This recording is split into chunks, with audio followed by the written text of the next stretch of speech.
a suburban neighborhood on Tulsa's east side. 911, I need police, and it's an emergency. There were just shots fired from a semi-automatic weapon from two cars. They just headed east. As police and EMS rushed to the scene. 911, do you need police, fire, medical? Police and medical. There was a shooting outside my house, and somebody inside my house got hit. Can you get somebody here, please? Yeah, we already have help on the way. Where's he at? Where's he at? He's on the head.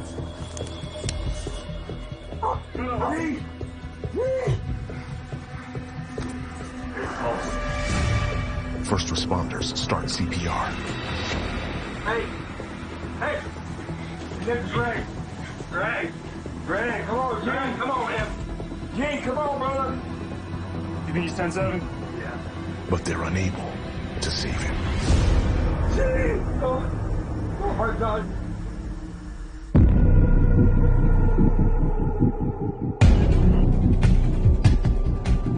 For homicide detectives, their chance of solving a murder is cut in half if they don't get a lead within the first 48 hours.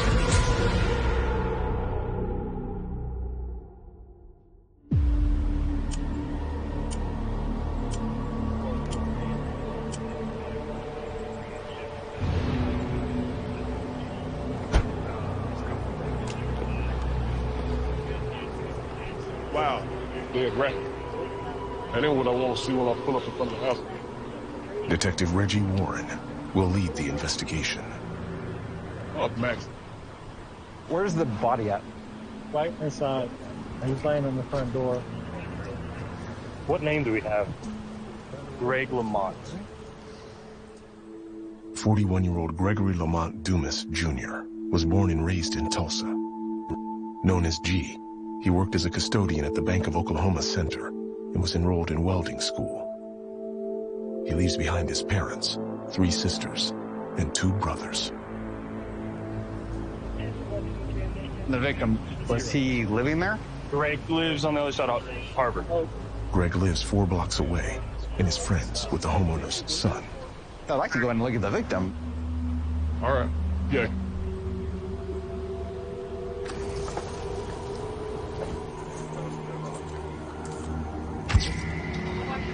Where's he hit? Stuck in the head. Greg was shot once in the back of the head. Casing's in the doorway. The team finds 3 9mm shell casings on the front porch. The victim might have had a gun. Did you find a gun? No. There are holes everywhere.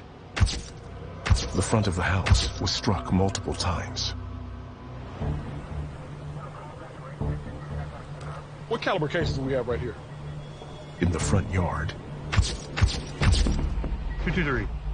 the team discovers 8 .223 rifle casings. Someone is shooting back. Whoever shot was 223, shot at the house. They're spraying and praying. It looks like there are probably a lot of Ring doorbell cameras around it. If you've got people, yeah, can you have your cams ready? Yeah. Okay, thanks, Dennis.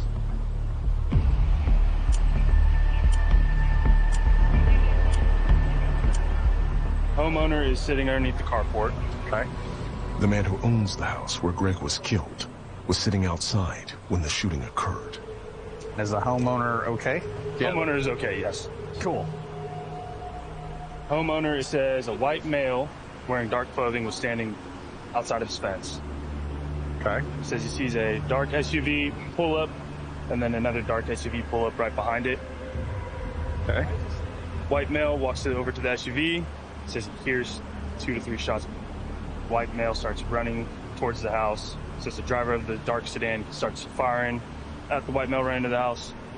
Okay. Says white male runs to the front door. The homeowner said the white male ran through his house and out the back door. And then he said he's seen the 2 cars drive off. Did these people claim just a stranger ran at my house? Casper, as we know him. He said he'd known him for 2 years, don't know his name. Take him downtown. The homeowner and his son, who was inside the house when Greg was shot, agreed to talk at homicide. Then, there's 2 videos. Okay. That's the second vehicle. patrol officers recover surveillance video from 2 homes down the street from the crime scene. Okay, great. These are the vehicles. Gray Tahoe. Yep. With the ball hitch.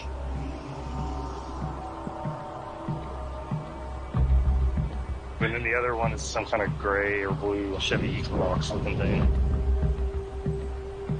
This video came from a house across the street, a few doors down. You can't see the actual shooter, but you can see the driver of the Equinox wearing a pink shirt driving away. One vehicle is going to be a newer model Tahoe with a ball hitch. The team issues a bolo for the Tahoe and the Equinox seen in the video. We got really good video. We got witnesses. And so we're going to go down and talk to them, try to get some clarity, and try to get some suspects identified. We'll go head downtown and try to piece this together.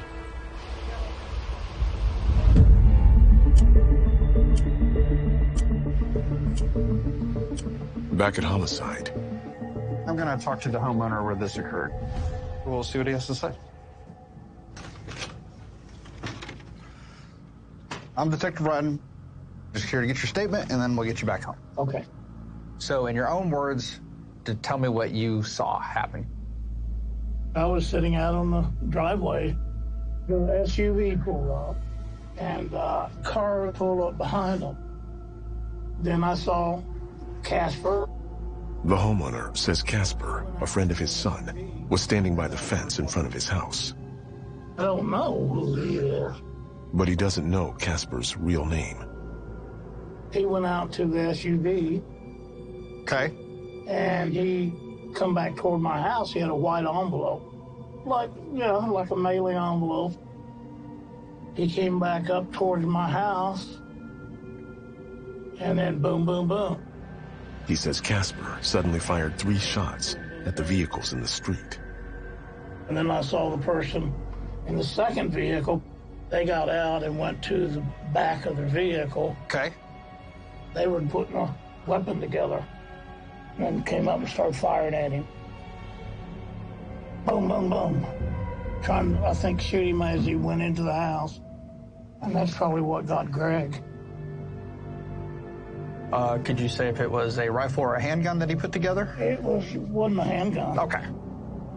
Where does Casper run? Does he run into the house? Well, I know he did. Okay. He came out where I was sitting. And he went through the backyard and I assume over the fence. They took off. They took off. Shooters took off.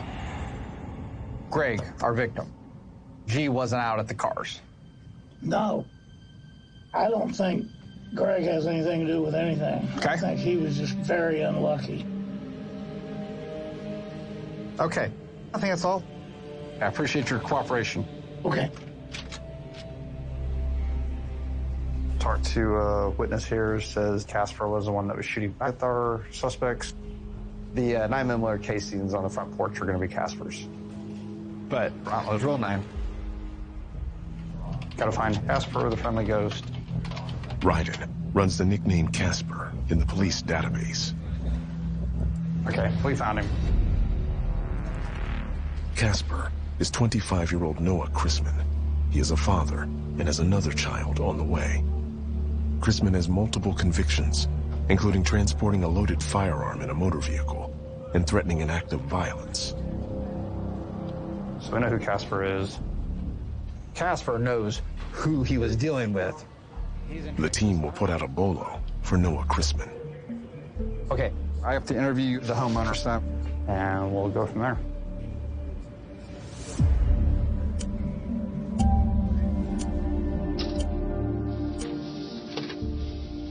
Detective Ryden. Greg didn't do anything wrong. Oh, no. Would you like to solve Greg's case? So tell me about him. How do you know him? I met him through a friend of ours about 5 years ago, and we got real tight, real close, real quick. What kind of person was he? Great. I mean, he'll help everybody. So let's go in today. Yeah. Casper, I didn't even know he was here today. Like, I woke up to him saying, hey, what are you doing? He says he was asleep on the living room couch when Noah Chrisman and his girlfriend stopped by. She's a good friend of ours. She's like my niece, and she's pregnant. Was she there when this happened? Yes. That's news to me. Okay. Casper goes outside, meets someone. Yeah. Okay. Do you hear anything that alerts you that something is going outside? Yeah. Gunshot. How many approximately did you hear? 3. He says after the gunshots, Casper ran into the house. And I was like, what the hell? He said, sorry. And then he went like that. He saw a gun tucked into Casper's waistband. I think it's a 9, of course. That's when I heard pow coming from the road. Did you hear more gunshots? There were 6 what I heard. I was like, oh, and I turned, I was yelling duck, and I bumped into Greg, and I just went down, and I saw him fall.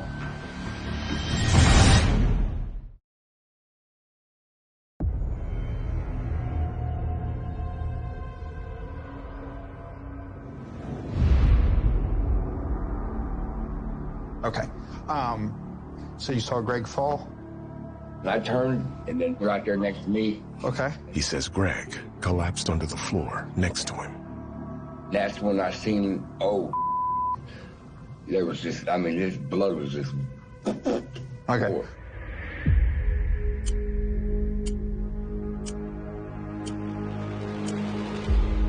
Where does Casper go when you guys are getting shot at? He went out the back door and over the fence. He says Casper fled the house with his girlfriend. How would I get a hold of Casper? I don't know. Like, I mean, how do you get a hold of him? He comes over on foot, or he gets dropped off. Okay, sit tight, and then we'll get you guys out of here.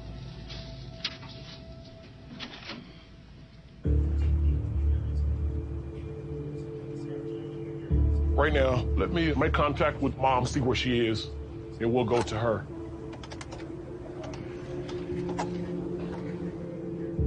Jovita, my name is Detective Warren. Are you at home right now?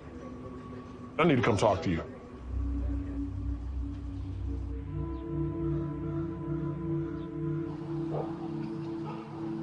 My mom called me and she told me that the police had just been to the house, that my brother was dead, that he was shot, minding his own business, and he lost his life. I couldn't believe what I was hearing. I was asking her, I was like, are you sure? She said, my son is gone, your brother is gone. It's been really hard for us to come together and not see him here. My mom, she has his pictures on her phone and she has to keep it close to her so she can see his pictures every day. Or it's nerve-wracking for her not to be able to at least look at his pictures. Greg played a big part in our lives. He was caring, loving, understanding, patient. And for him to die the way he did is just unbelievable. He was just going over to visit a friend. To lose him, I can't express the words. He didn't deserve what he went through. And just to see him not coming at my door no more, it hurts. No matter how much time you spend with somebody and you think it's enough time, but it never is when they're gone. He was my brother, and I'll always love you.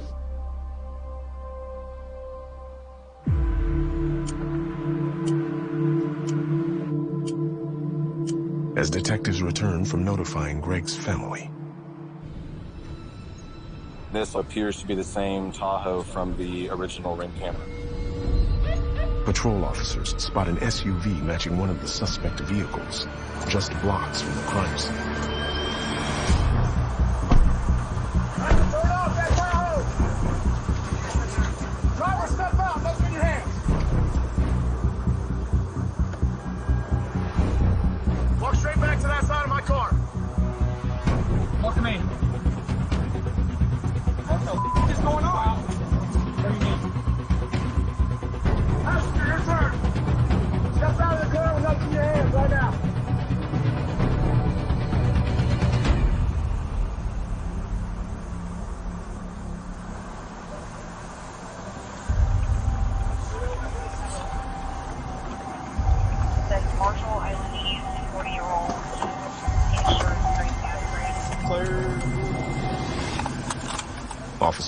searched the Tahoe.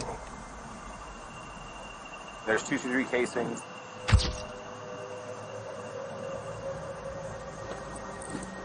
There's a gun in there. It's an AR. I think our pink shirt's gonna be the Equinox driver.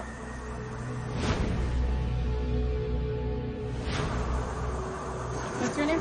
Chris Leiter. 20-year-old Christopher Leiter and his 21-year-old brother, James Leiter, are from Oklahoma City. Yo, bro, this is not legal. This is legal. Stop talking. Right now we're investigating a crime that occurred just down the street. Right now you're being detained. There's some people that want to talk to you, so they're going to transport you down to the detective division. Can we talk with my brother at the same time? No.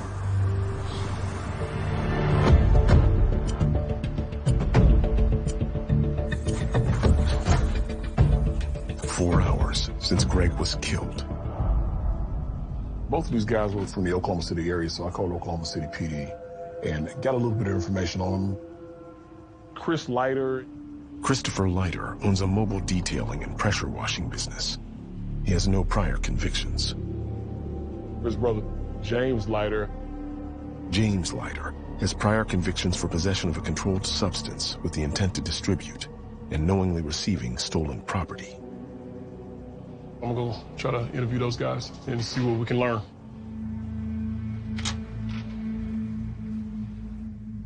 I'm Detective Warren. It's Detective Lansdowne. Warren and Detective Lacey Lansdowne start with James. Give us a rundown on what happened this afternoon. I came down here to sell him an iPhone 15 for $1,200 unlocked. I brought my brother with me because I felt uneasy dealing with Noah, you know what I mean? I know he likes guns. So I had my brother follow me in another car with a gun just to be safe, you know. Tahoe I was driving, the 2019 Chevy Equinox he was driving. I came down here, I gave him the iPhone. No, he handed me the money and I noticed it was fake $100 bills on top. Trying to make it look like a large sum of money, you know? Just pass it off quickly. My brother's behind me in the black car outside of the house. So where he gave me the fake money, I hollered at my brother through the passenger window of the Tahoe, like, bro, let's get him. Casper started shooting at us.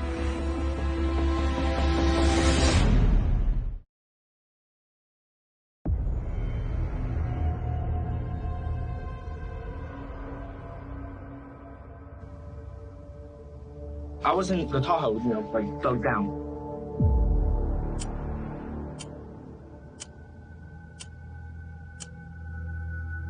My brother ducked back behind his car to make sure he didn't get shot. Mm-hmm. Noah was trying to, like, run inside. He shot the radiator. Mm-hmm. He says one of Noah's bullets struck the radiator of the Equinox. It leaked fluid out there. My brother grabbed the firearm. He said he had to put the clip in there, cock it back, and load it. And then he said he started firing back at Noah. But you did not shoot? No. No, I was in a totally different car. Let me ask you this. How many times do you think your brother shot? 10 times. Where's his car at right now? My brother's car is messed up. The car wasn't going nowhere, so I left it at the AutoZone. My brother had got into my SUV. He had grabbed a duffel bag. Mm-hmm. I think it had a gun in there, and threw it in my car. I actually called Noah. Mm-hmm. And I was like, bro, like, what the f***, you know what I mean? And then he said that his homie was shot. And I thought he was lying. I went back towards that area to clarify. That's why I was right back there in the neighborhood again. So you came back and you saw all the police cars and all, yeah, and all I the see the stuff police like cars that? and my heart sank. Well, here's where it gets real sticky. Somebody did get shot, and that person did not survive. He's dead. All over a cell phone. I know, like, man, I didn't do nothing wrong. Like, I'm not a killer, you know what I mean? Thank you for being honest with it. Man, I mean, I'm trying to tell you guys, James, as much as possible. Man, I appreciate. I'm gonna shake your hand, because I appreciate you telling us and trying to clear some I don't stuff go to up. prison for the rest of my life over an iPhone that went wrong. We gotta talk. Yeah, we gotta do some talking, okay? Sit tight, buddy, okay?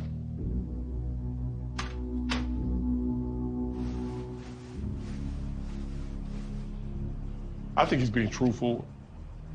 I think Casper probably did shoot first because my guy says he hears 3 shots. At that point, Casper comes in the house and has a gun. But the shooting has stopped and the threat is over. Your boy then went to the back of their car, got a rifle, shot into a house that's occupied by lots of people and kills Greg. The shots have stopped and now you're loading up to retaliate. Exactly. So if there was a lag, then the self-defense stuff goes out of the window. And both Chris Leiter and Noah Chrisman will be arrested for felony murder. But James said Casper tried to rip him off over an iPhone. My thing is, if James is there to only sell an iPhone, and then his brother was the only one fired into the house, then James wouldn't be charged. He'd just be considered a witness. But he needs to do the timeline. I'll get that clarified. Every second counts in this case.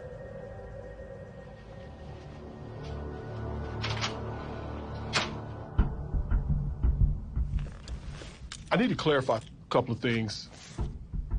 After Casper stopped shooting, you guys were ducking down. Obviously, you were ducking down. Your brother was probably ducking down. And then it clicked in his head to go grab the gun out of his trunk. Okay. It took him a couple seconds to get the mag in there. And as he's like getting it, I was like, bro, come on. Like hollering out of my door and shot at. But like he actually loaded the gun, started shooting back at Casper. So here's the thing. There's witnesses that saw what happened. Casper had already made it into the house. Oh, he did? Yes. Before you guys start shooting. So it took my brother a couple seconds. Right, so that would make sense. Casper was into the house, took your brother a couple seconds to get out to load the gun. So he wasn't putting the gun together as you were taking fire. No.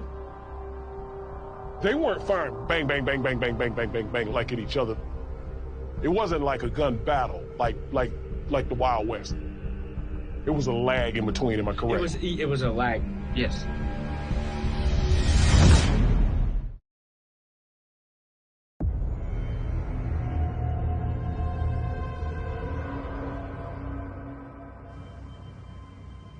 Once Casper stopped, your brother put the gun together and returned fire. Yes.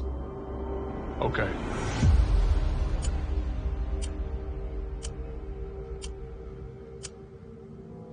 You can go talk to my brother.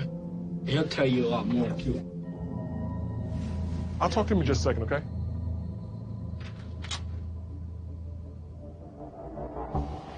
Warren and Ryden turned to James's brother, Christopher. Hey, Chris, how you doing, man? I've had better days. I understand that. So I got a question. Like, is there a chance of me going home tonight? Well, here's the thing. We can't make any decisions until we put all this stuff together. Tell us what happened today. I followed my brother out here just to make sure everything goes well. He doesn't want to get killed and then nobody be there to see it. I keep my gun in the trunk, the clip in front of it, and the gun over here. What kind of weapon did you have? It's an AR pistol. It looks like an American flag. And is it loaded or is it unloaded? It's unloaded completely, and then you got a mag next to the case. Was the magazine loaded? Magazine is loaded, yeah. I mean, okay. You usually want to keep your mag loaded. Yeah, why have a magazine if it's not loaded, right? Okay. I travel legally. I just wanted you to know how I keep my gun. Pulling up there, I thought that was Noah's house. Okay, does he have a nickname or anything that he goes by? Casper. He comes out. He gives my brother fake money for the iPhone. My brother jumps out of the car and says, get him, get him. I thought he meant tackle. Where was Casper at? He was by his fence, and then as soon as he seen me get out of my car, gunshots were flying. You know if your car got hit? Yeah, my car got hit. I was shooting water out, it's leaking. Something clicked to me. I run to my back, to the trunk. And then he was shooting at me, so I shot back. How long do you think it took you to exit car, go to the trunk? Probably 1 minute.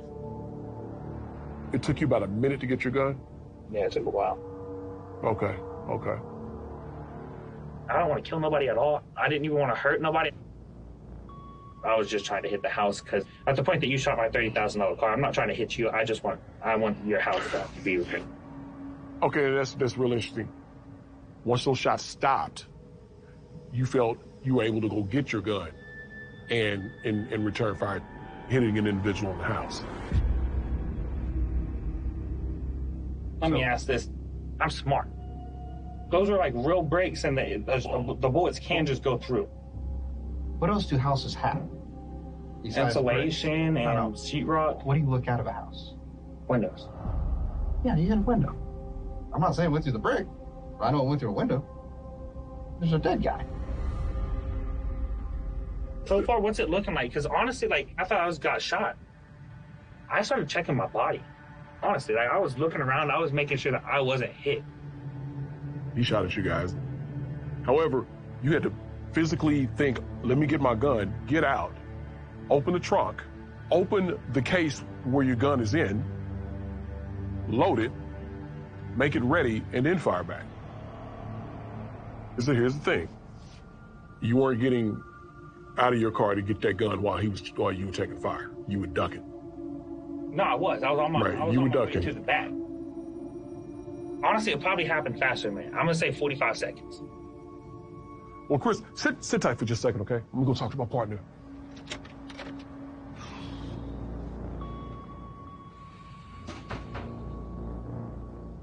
Your boy is going to jail, Reggie. Yeah, I know it. The immediate threat was over. Casper had already taken off running, and Chris admitted that he was the shooter. Multiple rounds went through the house. One, sadly enough, struck the victim in the head. Lacey, get the all the waivers and stuff signed. DNA, waiver, car and phone. Yeah.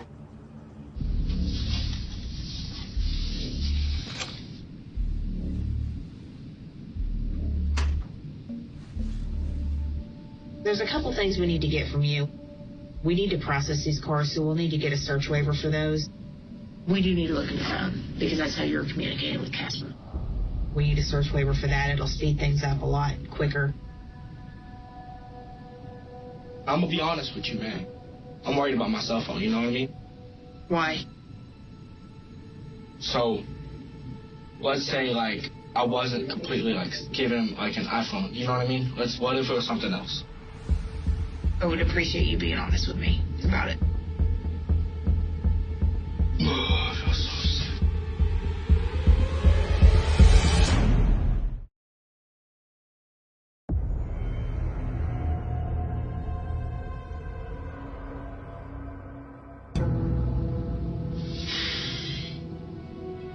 You've been cooperative. I don't know why you're concerned about your phone.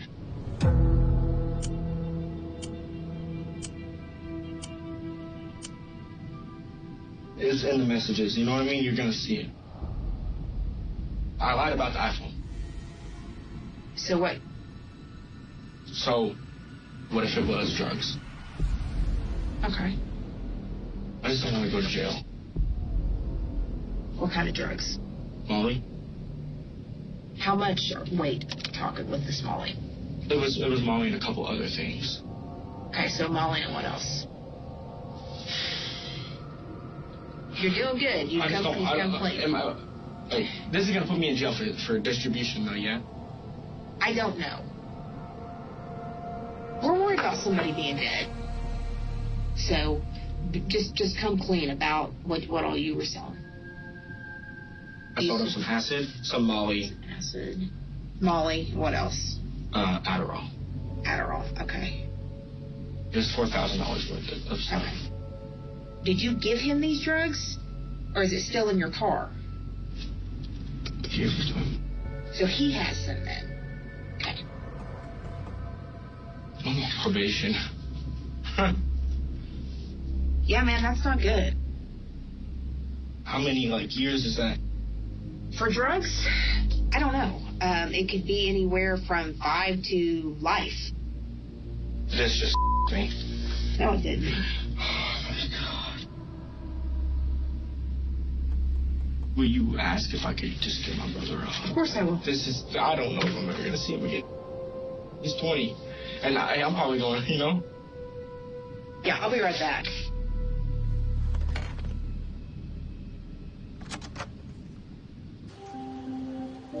Try to get some search waivers and he spilled the beans.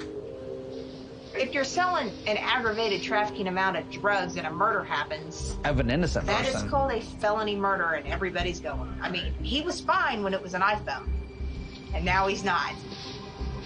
He is now a felony murder suspect. They're both going to jail. He told the truth. He did ask if he could hug his brother. Okay, but they want to hug and they can hug and they'll probably say some more stupid stuff on tape. Perfect.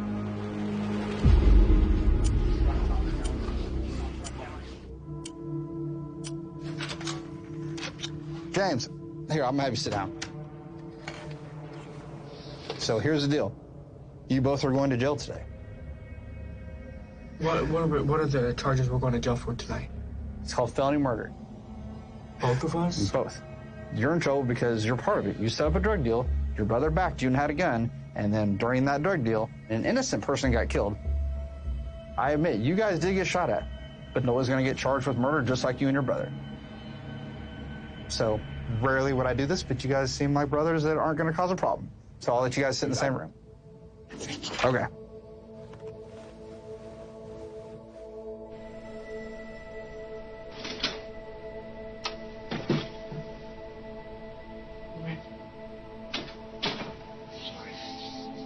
I remember both of us, bro.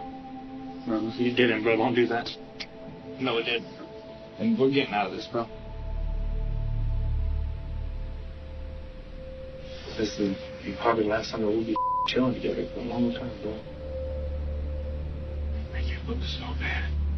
Doing a drug deal killed an innocent person. We're beating this, bro. We're beating it. I expected it probably 5, but I hate guns, bro. I love them still. I mean, I'm not against them. I'm just saying it in general. It's a very good case. I think I have a really good chance of beating this. I think they're hammers. Both of us.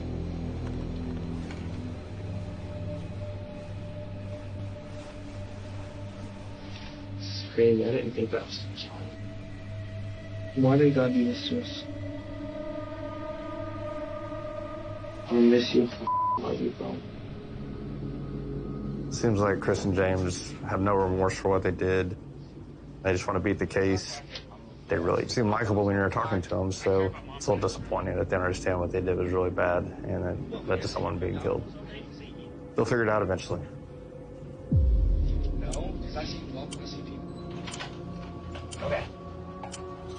Chris Leiter and James Leiter, they ultimately told the truth. We've come a long way. I got Chris and James Leiter in custody, but there's still a lot more at stake because Crispin or Casper is armed with a 9mm, and if he can shoot at them, he can shoot at anybody else, so we got to get him off the streets. He was the one that shot first, and if Noah hadn't fired first, none of this would have happened. Greg would still be alive. I am actually typing a warrant for his arrest now, so I'll turn our fugitive warrants unit on to this. Hopefully we'll have him into custody tomorrow. It's a very, very important part of this investigation.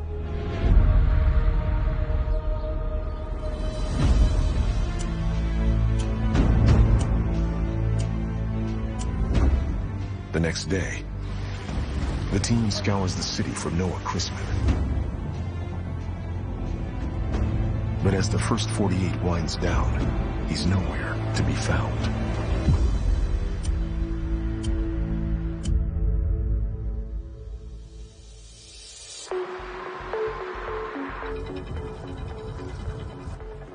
Two weeks after Greg was killed, What's the address?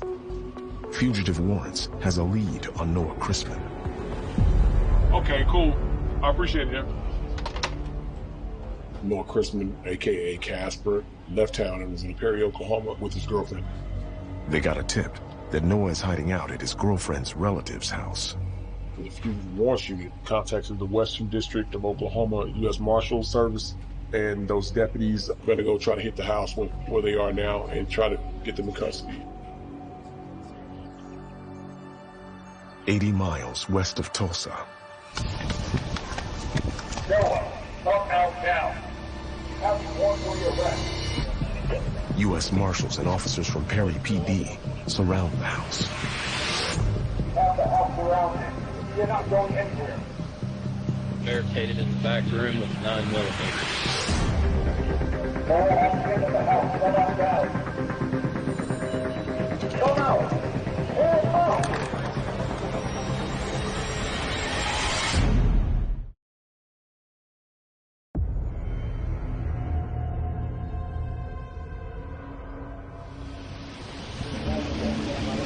Hands out. Walk down slowly. Lay down on your stomach. All the way on the leg. Is there anybody else in the house? No, sir. I love y'all, man. I'm sorry. Go. Right here. Have a seat. Watch your head shoot in. Thank you. Watch yourself.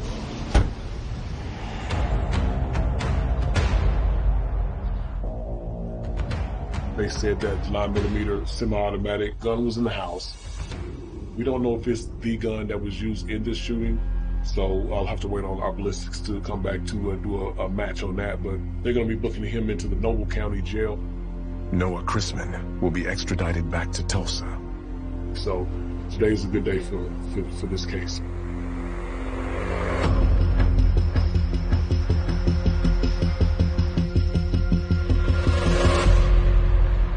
Days later. Noah, I've introduced myself and my partners. Warren and Ryden talked to Noah Chrisman at the Tulsa County Jail. Tell me what happened, man. All right. They pull up, and I go out there. I'm talking to James Leiter, and boom, he's showing me all what I'm getting and stuff. And I hand him this red pouch. Noah says he gave James Leiter $4,000 in exchange for an envelope full of drugs. I'm not gonna cap, I did give James Leiter some counterfeit money. But admits that nearly half of the money he gave James was fake. And as soon as I get into the fence, James Leiter says, "Hey, hold on." And then, "Get him, bro, get him." And so I shot him. Okay. I wasn't even pointing really at him, I was pointing at the front of his car. I was just trying to get them to pull off. And I ran into the house, and I got my girl, and she 5 months pregnant. I told everybody, I said, "Get to the back now." Nobody wanted to listen. Everybody wanted to be like, "Hey, what the hell's going on? Why is someone shooting outside?" And I see Gray trying to look out the door. And that first or second round hit him right in his face. And they killed him. And it probably took them about 30 seconds before they fired into the house. There was no reason they shouldn't have started firing into a dwelling of a residence. I was not a threat to them at all after that point. I agree with that. I still gonna be charged with first degree murder in this? Yeah. You guys have done a felony murder. You did not kill anybody, but you were participating in a commission of a felony, and somebody lost their life. It's up to the DA to figure out what's the just sentence. Yeah, and hey, I'm completely okay with it. I'm just like, I just want to be able to see my kids. You still got a chance for life. All right. Okay, thank you for being honest. Appreciate that. One more time.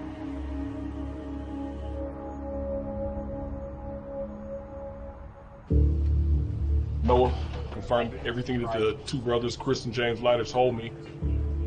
What was important is that he confirmed that immediate threat was over with, and they recklessly fired into an occupied dwelling. He was honest about what he'd done, and he was sorry about what he'd done because his friend Greg Dumas lost his life in the process. But he's about to pay for it. It was a senseless death. Greg wasn't doing anything. He didn't deserve to go out like that.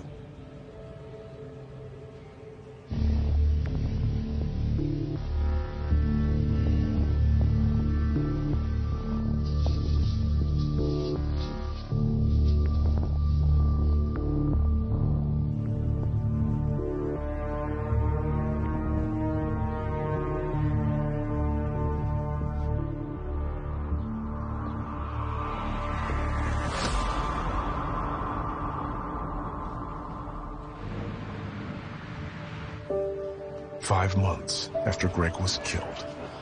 We're here to celebrate his birthday. Happy birthday, dear Greg!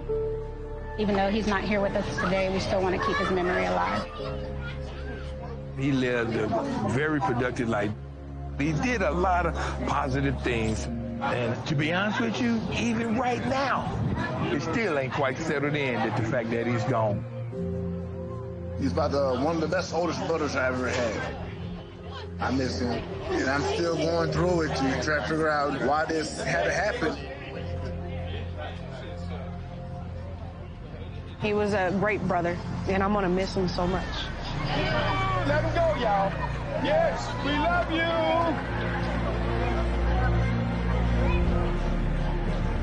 I'm glad we could do something for him, but I'd just really rather have my little brother here with me today.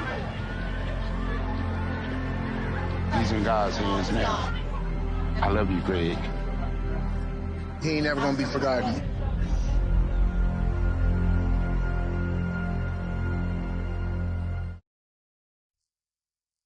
Yes, she answered. He came over early Sunday morning, around 2 o'clock. How was he acting when he came over? Sanders pressed gently. Did he seem nervous? Or was he his normal self? He seemed normal, she said. He stayed for a little bit and then left. I am going to be straight with you, Sanders said calmly. There was an incident where someone was killed. We need to talk to him to figure out what happened. Would you be willing to call him right now on speakerphone so I can ask him to come down and talk? She nodded and dialed his cell phone. The suspect answered on the third ring. What's going on? The suspect's voice echoed through the speaker. How are you doing, man? Sanders interjected smoothly. This is Detective Sanders with the North Charleston Police Department. We are conducting an ongoing investigation, and your name came up. I really need to speak with you in person at City Hall. What time could you meet me here? I can be there in about an hour, the suspect replied calmly over the phone line. I appreciate it, man. See you shortly. Chapter 5. The Blood in the Front Seat.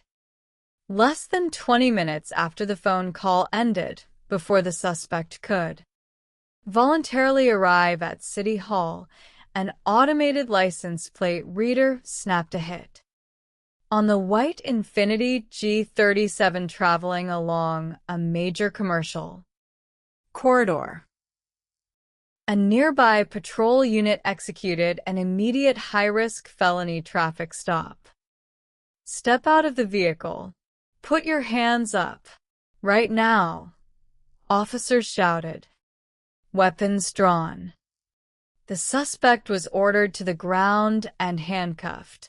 Minutes later, Detective Sanders arrived at the scene of the stop, disappointed by the premature intervention. Hey, what about taking the vehicle? A patrol officer asked. Start a tow sheet, Sanders instructed. We need this car towed directly to our Secure evidence warehouse. Do not touch the interior. The suspect was placed in the back of a cruiser, visibly frustrated. Mum, E. Literally just got off the phone with you 20 minutes ago and told you I was on my way, he protested. I know, bro, Sanders said honestly. I had already put out a flyer on your car before we talked, and patrol spotted you before I could cancel the stop. That is on me, and I apologize for how it went down. Let us head to the office, get those handcuffs off you, and talk. Inside the interview room at City Hall, Sanders removed the suspect's handcuffs and laid out a standard constitutional rights advisement form. Like I said, nobody is flat out accusing you of anything right now, Sanders explained. We know you were in the area, and we need to figure out what happened. Let us go through this rights form real quick. The suspect read the paper, shook his head, and pushed it back across the table. I knew this was going to happen. I want a lawyer. With the suspect invoking his legal right to counsel, direct questioning had to cease immediately. Sanders stepped out into the hallway to confer with Detective Reams and the assistant district attorney. What probable cause do we have for a murder charge right now? Sanders asked, thoughtfully. We have electronic communication showing the victim and suspect agreed to meet, Reams summarized. We know they got into the same vehicle. A shooting occurred, and the suspect's white vehicle fled the scene at high speed. He never reported a crime to the police. My hesitation, Sanders countered logically, is that we still do not know what actually transpired inside that cabin. Who is to say the victim did not shoot himself, or that it was not a struggle over a weapon? I am not comfortable filing a murder charge until we search that car. Fair enough, Reams agreed. If the shooting occurred in the front seat, an arterial bleed produces massive amounts of physical evidence. Let us process the car right now. Detectives relocated to the evidence warehouse where the white Infiniti was parked under bright fluorescent lights. Forensic investigators began a detailed physical inspection. On the exterior of the driver's door, near the latch, Reams spotted a small, jagged indentation. There is a hole right here in the driver's door frame. That could be a bullet exit mark. Investigators leaned inside with flashlights, inspecting the leather upholstery. At first glance, the front seats appeared clean, but a strong chemical odor hung heavy in the air. It smells strongly of bleach and blood, Reams noted.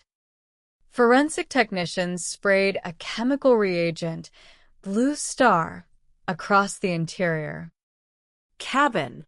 The chemical reacted instantly with minute iron traces, glowing within. Intense, luminous blue light across the center console, the floorboards, and deep within the seams of the passenger seat cushion. He tried to wipe it down, Sanders observed, but you cannot wash away blood that saturates deep into the foam padding. Using a utility knife, a forensic technician sliced open the leather seam of the front passenger seat. Deep beneath the surface, thick, dark biological fluid pooled within the internal cushion. Look at that, Sanders said. It's soaked right through. He took time to scrub the surface leather, but He could not stop it from penetrating the structure. Underneath. Destroying biological evidence at a crime scene is a felony offense in itself. Reams added, it shows consciousness of guilt. With physical evidence confirming the victim was shot inside the infinity, detectives possessed clear probable cause. Sanders walked back into the interview room, carrying the formal arrest affidavit. Sit down for me, man, Sanders said calmly. Look at me. As of right now, you are being formally charged with murder. The suspect's eyes widened in sheer shock. He slammed his hand on the table. I do not even own a firearm, man, the suspect shouted, his voice cracking with panic. I am being charged just based on evidence in my car? He shot at me. He was shooting at me, man. Are you kidding me? You said I had an hour to come in, the suspect continued frantically. I was trying to call a lawyer because I knew why me. Sanders maintained a firm, composed posture. Are you willing to waive your right to remain silent, sign this advisement form, and tell us your side of the story from start to finish? Yes, man, the suspect exclaimed, grabbing the pen and signing the waiver. Sign it right there. I will tell you everything. Take me from start to finish, Sanders instructed. Do not leave anything out. The suspect took a deep breath, trying to steady his breathing. This guy. I do not even remember his real name. I probably met him once at a corner store. He called me and asked me to meet him down near Nick's restaurant. Go on, Sanders said. I drove over to Nick's, the suspect recalled. He hopped in my front passenger seat. He told me, take me back to my house. I said, all right, where are we going? We are driving down Rolling Fork Road, and he says, turn right here. We go down into the complex, and before I even know what is happening, he pulls out a gun and screams, this is a robbery. The suspect leaned forward, demonstrating with his hands. I am driving, trying to fight for my life. I grabbed his wrist and started boxing him while the car was still rolling. We are tussling and wrestling over the gun. I didn't grab the gun itself. I grabbed his arms. Then the gun went off inside the car. It almost shot me. How many times did it go off? Sanders asked. The gun went off twice, the suspect insisted. We are rolling around, wrestling across the center console. Then he starts screaming, stop, stop. I shot myself. He yelled that he shot himself, but I was so panicked I was just trying to wrench the gun out of his hand because I didn't know how many bullets were left in the magazine. What happened next? I managed to break the gun free from his grip, the suspect explained. He opened the passenger door, stumbled out, and tried to run toward the back gate. I was terrified. I slammed the car in drive, hauled tail out of there, and threw the gun out the window somewhere down the road. And then you went home and cleaned your car? Sanders asked softly. I went home to my girlfriend's house, he admitted quietly. Man, that could have been so simple if I had just called you right then. But I was scared. Y'all come in here charging me with murder when this guy tried to rob me. Give me a minute, Sanders said, stepping out of the room to confer with the Prosecution team. In the hallway, the detectives analyzed the physical evidence against the suspect's spontaneous confession. Everything he just described matches the physical scene perfectly, Sanders analyzed logically. The victim dropped his magazine right outside the passenger door as he fled. The entry wound was on the inner thigh at an upward trajectory. Classic self-inflicted contact angle during a physical struggle over a firearm. The bullet passed through his leg and struck the interior door panel, where we found the bullet mark. So Aurelius attempted an armed robbery, accidentally shot himself in the femoral artery during the struggle, panicked, and bled out, Reams concluded. This suspect did not commit a murder. He was the victim of an attempted armed robbery who defended himself. The murder charge is completely improper, Sanders stated firmly. However, he did conceal a deadly weapon, scrub a biological crime scene, and fail to report a fatal shooting. Sanders re-entered the interview room and sat down opposite the young driver. "Stand up," Sanders said quietly. "I have good news for you. You are not being charged with murder." The suspect slumped back into his chair, letting out a massive breath of relief, tears welling in his eyes. "We are, however, charging you with misprision of a felony for cleaning the scene and disposing of the firearm," Sanders continued sternly. "Listen to me, brother. I believe your account of the robbery, which is why I am dropping the homicide charge. My job is not to ruin a man's life for a crime he did not commit." Sanders looked the young man in the eye.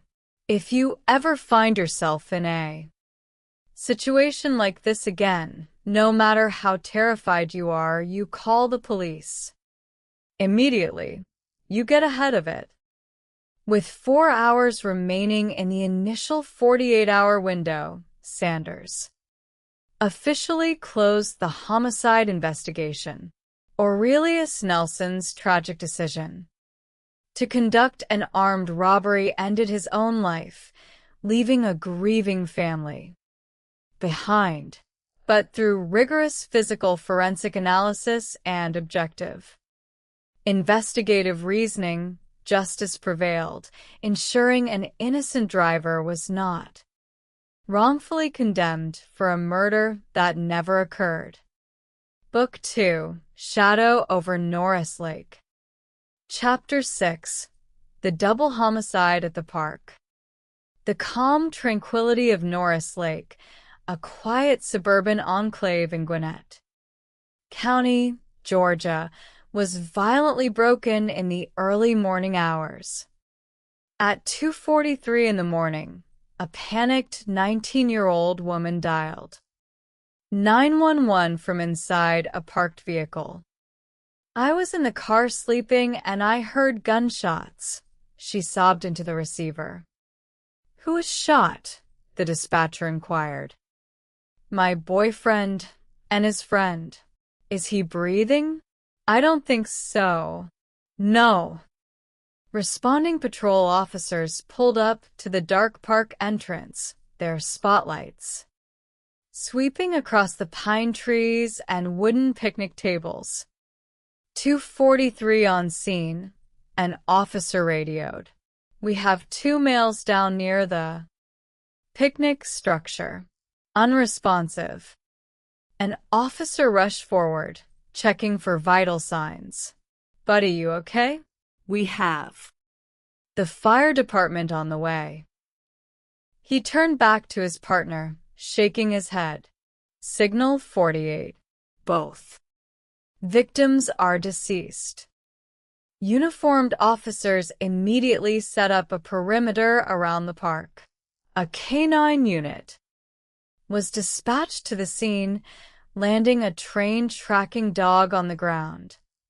Squad 30 to 210, the canine handler radioed as the dog pulled aggressively on its lead. Dog has picked up a strong scent trail heading up a dirt path toward a residential street. The tracking team followed the canine down a darkened lane until the dog stopped outside a high wooden fence surrounding a yellow single-story residence. Squad 30 to 210, the handler reported. Dog is alerting at the rear of this house. We have no track past this structure. Calling the track here.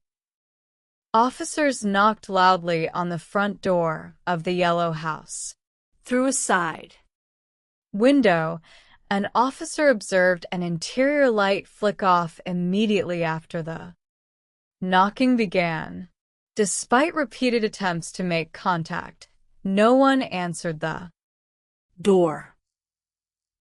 Homicide detectives Pearson, Stevens, and Orina arrived on scene as the morning sun began to filter through the canopy of trees. "What do we have?" Pearson asked, stepping over the crime scene investigation. Tape. 2 victims deceased at the picnic table, the lead patrol officer reported. First victim is Aiden Reynolds, 19 years old. Aiden Reynolds, a native of Cartersville, Georgia, worked as a delivery driver and was an aspiring musician. He was survived by his parents and a younger sister. Second victim is John Pendrick, 17 years old. The officer continued. John Pendrick was Aiden's best friend. Born in Villa Rica, Georgia, John had recently started working as an oil technician, an avid skateboarder, and outdoorsman. He left behind his mother, stepfather, and 3 siblings. Pearson walked up to the picnic table, carefully inspecting the scene. John was shot in the arm, chest, back, and torso, Pearson noted. Looks like when he was struck, he fell forward into the table frame. Moving a few feet away, Pearson examined Aiden's body. Aiden was shot once in the chest, once under the arm, and 3 times in the back. They never saw it coming. Forensic technicians flagged 13 9mm shell casings scattered in a tight radius around the table. 13 casings, all clustered together, Pearson analyzed. That suggests a single shooter firing from a static position. A standard handgun magazine holds 15 rounds, so one shooter could easily fire this entire sequence. During a physical search of John's body, a technician pointed to a metallic object tucked inside his waistband. Pearson carefully drew it out. It is a fake gun, Pearson observed, holding up a plastic replica pellet pistol. It looks real from a distance, but it is entirely non-lethal. Detectives then turned their attention to John's girlfriend, Kayla, who was sitting in the back of a patrol car, wrapped in a blanket and crying softly. "Hey, Kayla," Pearson said softly, pulling up a chair. "I am Detective Pearson. I am so sorry this happened. How close were Aiden and John?" "They were really tight," Kayla sobbed.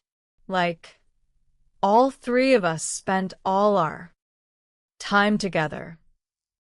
"Can you tell me what brought you guys out to this dark park in the middle of the night?" "A guy wanted $400 worth of treat," Kayla explained, using street slang for high-grade marijuana. Do you know this buyer's name? Pearson asked. No, there was no real name, she said. Aiden was messaging him on Instagram. The buyer picked this park as the meeting spot. We got in the car and drove over. Here, as soon as we parked, I was exhausted and completely dozed off in the back seat. The sound of gunshots woke me up. I did not see the gun pulled, but I saw 2 figures in all black running through the woods. Would you know their race? I think they were black males, she offered, in all dark clothing. Is there anything else you are holding back, Kayla? Pearson asked, searching her eyes. No, she insisted. I swear. Pearson stepped aside with Stevens.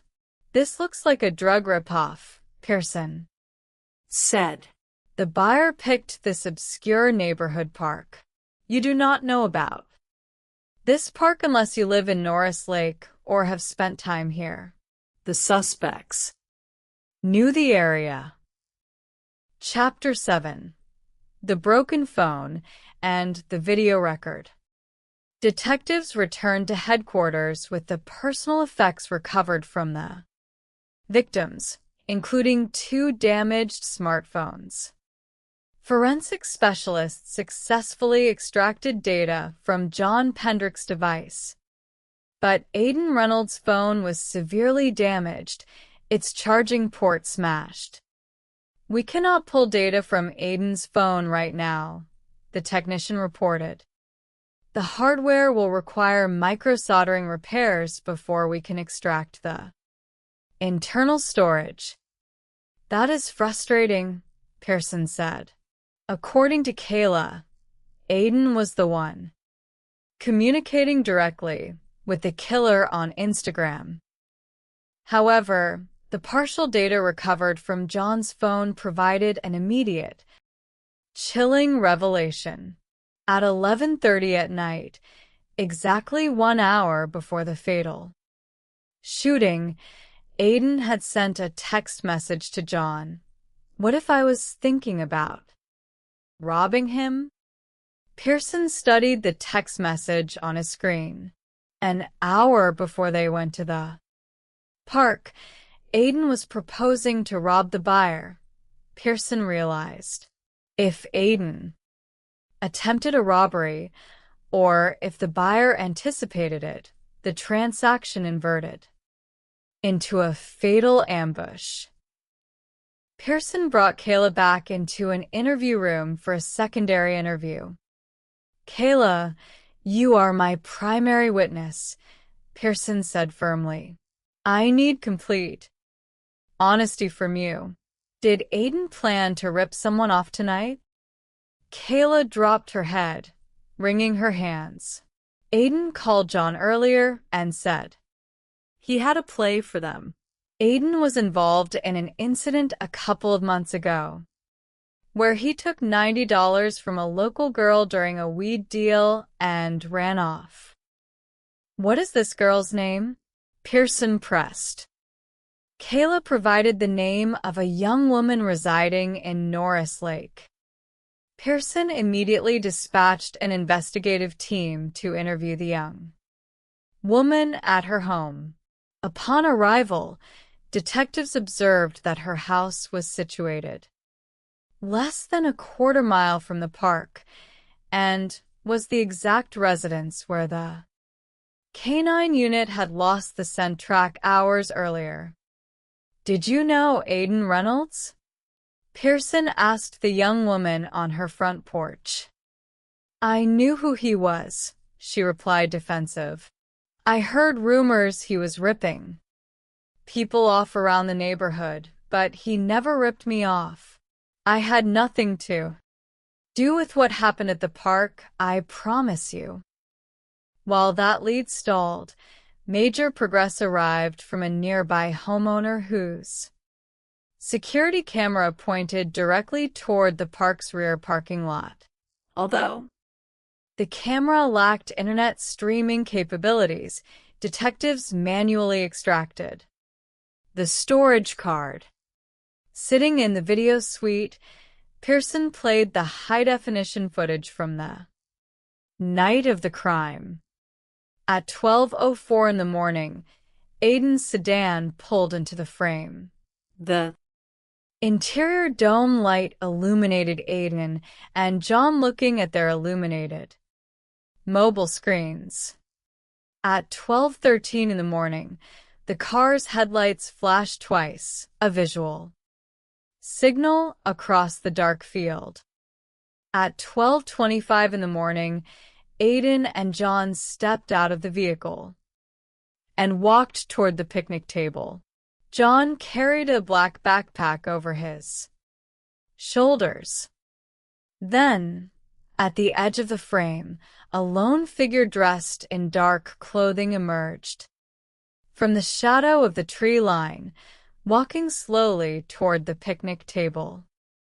"There he is," Pearson whispered, leaning closer to the screen. "That is the suspect entering the park at 12:25 in the morning." Chapter 8. The Profile of Pop Shots. 4 days into the investigation, the forensic hardware unit successfully repaired Aiden Reynolds' damaged smartphone, releasing a treasure trove of digital communications. Pearson opened the extracted file logs and navigated directly to Aiden's Instagram direct messages. At 11:48 at night, Aiden was exchanging messages with an account bearing the handle at popshots_EJ. They were negotiating the purchase of 56 grams of marijuana for $400. At 11:48, at popshots_EJ sent a message specifying the location. Sunset Park, the local name for the Norris Lake recreational area. At 12:05 in the morning, Aiden messaged, "I am here." At 12:25 in the morning, the exact second the security video captured the figure emerging from the woods, at popshots_EJ sent a final text. "Here. We have our suspect," Pearson declared. The digital time stamp on the Instagram message matches the video recording to the second. At popshots_EJ is the person who met Aiden and John at the picnic table. A search of the at popshots_EJ account revealed that the user had deleted their profile pictures and bio shortly after the homicides occurred. Pearson printed out a cached thumbnail image of the young man associated with the account and returned to the neighborhood to conduct a photo canvass. He visited a local residence where several teenagers were gathered on the porch. "Do you recognize this individual?" Pearson asked, showing the thumbnail to a young woman. Her eyes widened in immediate recognition. "That is EJ," she gasped. "Who is EJ? What is his real name?" "I do not know his real name," she admitted.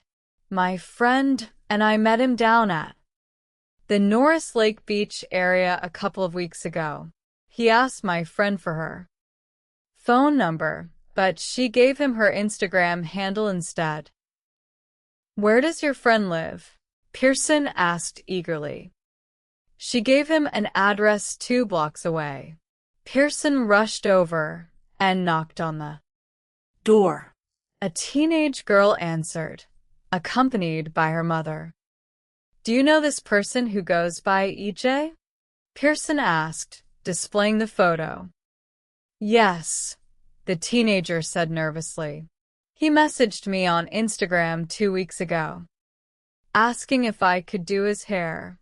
I went over to where he was staying to braid his hair." "Can you show me where that house is?" Pearson asked urgently. It would be a massive breakthrough for this investigation. The girl agreed to ride in the rear of an unmarked police vehicle to point out the location.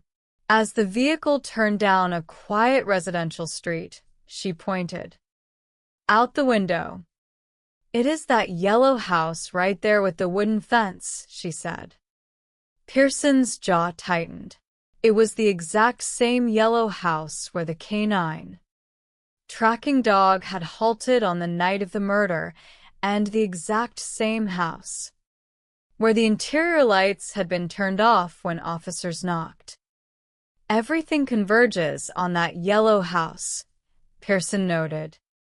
Pearson contacted the school resource officer at Give West, a local alternative high school, providing the nickname EJ and the Instagram account details. Within an hour, the officer called back with a definitive identification. The student's name is Laquan Dempsey, the officer reported. He goes by the nickname. He is 16 years old. Chapter 9. The Interrogation of Laquan Dempsey. Although detectives possessed significant circumstantial connections, physical, ballistics, or location telemetry was required to secure an arrest warrant for a 16-year-old minor. Pearson obtained an expedited court order for Laquan Dempsey's cell phone tower records and invited Laquan and his grandmother to the police station for a formal interview. Laquan Dempsey sat in the interview room beside his grandmother, wearing an oversized hoodie and avoiding eye contact. Laquan, I know we spoke briefly on the phone. Pearson opened smoothly. We are investigating the tragic double murder that occurred at Sunset Park. When we analyzed Aiden's phone, we found an extensive Instagram conversation between your account at popshots_EJ and Aiden right up to the moment he was killed. Laquan shook his head rapidly. That was not me using that account, man. I share that Instagram account with a friend who lives at that yellow house on Norris Lane. Even if an account is shared, Pearson explained coolly, digital forensic analysis pinpoints the unique device hardware number and IP address used to send every individual message. We are going to know with absolute numerical certainty who was holding the phone at 12:25 in the morning. Laquan shifted uncomfortably in his chair, rubbing his knees. Is there something you want to tell us, Laquan? Pearson asked gently. Because if your cell tower records come back showing you were standing in that park, and you are telling me right now you were nowhere near it, that is going to look extremely bad for you. Laquan looked down at his hands, his chest heaving. I am scared, man, he whispered. I can see it in your face that you want to tell the truth, Pearson encouraged. 2 days before the shooting, Laquan claimed, my friend from the yellow house came over to my place in a stolen car. He took my phone and said he was going to give me a different phone package later. I was scared of him because he is in a gang, so I just let him take my phone. So, you are claiming your friend was the one using your phone to set up the drug transaction? Pearson asked. Yes, Laquan insisted. He told me later that he went down to the park to negotiate with them, and 2 shots went off. Then he ran down there, shot the rest of them, took their black backpack, and ran back. Pearson listened patiently, maintaining a calm, unreadable posture. Thank you for sharing that with us tonight, Laquan, Pearson said softly, concluding the interview. When Laquan and his grandmother left the station, Pearson immediately pulled up the raw call detail records delivered by the cellular provider. Let us see if his story holds water, Pearson said, cross-referencing the cell tower coordinates. The records told an entirely unambiguous story. At 11:30 in the morning on the day preceding the murder, Laquan's phone connected to the cell tower directly covering Norris Lake. At 11:30 that night, the phone initiated a call to a specific phone number. Pearson ran the owner of that phone number through the database. It belonged directly to Laquan Dempsey's grandmother. Laquan claimed his gang-affiliated friend took his phone 2 days prior and kept it for a week. Pearson analyzed triumphantly. Why would a hardcore gang member be using Laquan's stolen phone to call Laquan's grandmother at 11:30 at night? He wouldn't, Stevens replied. Laquan had the phone the entire time. He was at Norris Lake. He sent the Instagram messages, and he was standing at that picnic table when 13 rounds were fired. Armed with indisputable mathematical proof that shattered Laquan's alibi, Pearson secured formal arrest warrants charging 16-year-old Laquan Dempsey with 2 counts of malice murder and armed robbery. 5 days later, tactical officers executed the warrant at Laquan's residence, taking him into custody without incident. Chapter 10: Bound by the Blood of Sons. 3 years after the horrific event at Sunset Park, the wounds left behind remained raw, yet transformed into an enduring testament of maternal love and solidarity. Aidan Reynolds' mother and John Pendrick's mother sat together on a porch overlooking a quiet garden. Both wore matching memorial T-shirts printed with high-resolution portraits of their sons, smiling side by side. Once they met, John's mother recalled softly, tears shimmering in her eyes. From that day on, they were completely inseparable. Remember when John and Aidan came home and announced they were going to get matching face tattoos? Aidan's mother chuckled warmly through her tears. Oh my goodness.